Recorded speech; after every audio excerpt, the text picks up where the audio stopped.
Greetings. Wanted to take a second and show you the Rocket Chat chatting platform that I've been testing currently. Just to kind of give you a quick introduction to some of the features it has so you can start using it. And feel free to reach out to me, Bob Martins, and ask any questions you might have. We can try and look into changing some settings or adding some features as they become available. Rocket Chat as a platform is moving pretty quickly release wise, and so they're continually adding features. And so if some things are switching around from time to time, don't be afraid. They are continually revising their UI and refreshing their the user experience so that it's hopefully a little bit easier. So if big things happen, we'll let you know about those. But otherwise, the basics should be the same. So when you come to chat.mlc-wells.edu, first thing you'll notice is that you have two options to log in. You have an email or username and password. Ignore this part. Above here you have MLC account. If you click that, you're going to be taken to our central authentication service. Go ahead and put in your portal or MLC account username and password and click login. You'll be taken back and logged into your the Rocket Chat interface. From here, you should be, I think you'll be dumped directly into the general channel. You just notice I have favorites here, and then the channels, and then private groups is another one, and then direct messages for individuals. Um, so this is your interface on the side to choose where you want to do your chatting. Um, General is more just the general chatting area for everyone. The intent is to have all people added to this one automatically. The feedback channel is meant for issues you're running into or changes you'd like to see made so we can investigate those. And the announcements channel is really nothing right now, but the intent is another one that everyone will be added to and is a read-only channel so that administrators can post things in here or system bots can post things for news announcements and things that everyone needs to know about.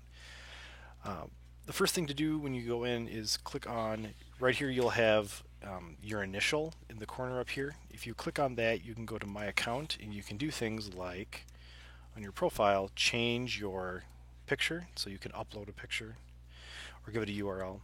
Or for me, I use a service called Gravatar, which is tied to my email address, and so I could choose that either. But you can give yourself a picture that you can use.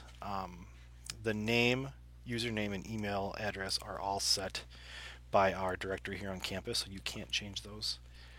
And then you can look at the settings as well, which gives you some control over how messages are displayed, along with the sounds and things like notifications and the like. Going back to the interface, the buttons across the top here, the different areas is search for searching through for messages and people, directory, which just gives you a list of who the current users are, view mode, which lets you choose different ways of showing the interface. So medium makes everything a little bit bigger, condensed makes it smaller obviously, and then hide avatars just makes it so you don't have to see the images. So depending on how big of a screen you have, you might change some of that. And then A to Z just allows you to sort on the sidebar here how things look. Besides adding yourself, chatting within the ones you're already a part of, the different channels and direct messages, you can create a new channel and you can make it private or read-only channel and give it a name. So if we make it a public channel and we just call it test channel, and you can invite users. I'll invite Aaron, and you can either give them their username, their MLC username, or type their first name in as well, and they will search for that person. So I'm typing Aaron. If you choose them, click create. It's going to create that channel and automatically add that person. Click on members list. You can see two users. One's online. That's me.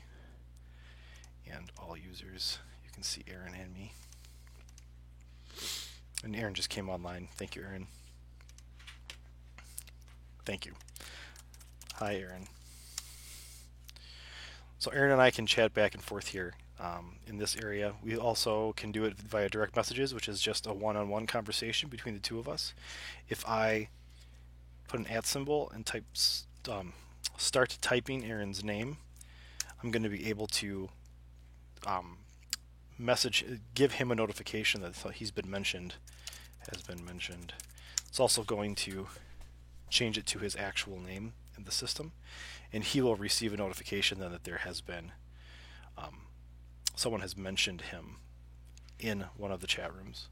And he can do the same thing back to me, and you'll get a notification, and you'll get boxes on the side here will show up as you have more mentions or more chat messages showing up in these different channels.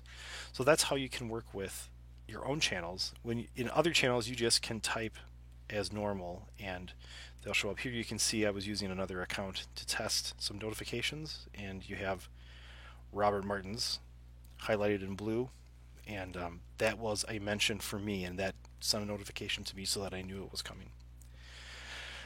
Other than that, just play around and see what you can do. You can search for channels and people, and so if I was not a part of the Technology Advisory Committee, the TAC channel, I could click on it and then ask to join. In this case, it's a public one, so you can just join it right away. It's a private one; you have to be invited, so that those areas can be a little bit more private than just the public areas. And that's probably about it for right now. Poke around with things as new features come up that I want people to know about. I'll make some more videos and stuff, and we can see where it goes from there. So again, if you have any questions, just let me know.